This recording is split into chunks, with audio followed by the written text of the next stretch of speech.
Did you know the greatest general in Roman history died as a blind beggar in the streets? Meet Belisarius. He was Emperor Justinian's most trusted commander, and he never lost a single battle, not one.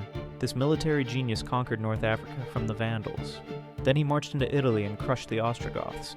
He restored half of the old Roman Empire and made Justinian the most powerful ruler in the world. But success breeds jealousy. Courtiers whispered poison in the emperor's ear. They said Belisarius was too popular, too dangerous, that he might steal the throne.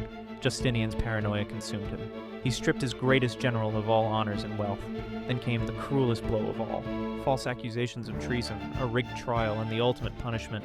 They gouged out Belisarius' eyes. The man who had conquered kingdoms for his emperor was left to wander Constantinople's streets, blind and begging for scraps. This is how the Byzantine Empire repaid the general who gave them the world. The ultimate betrayal in a court famous for its betrayals.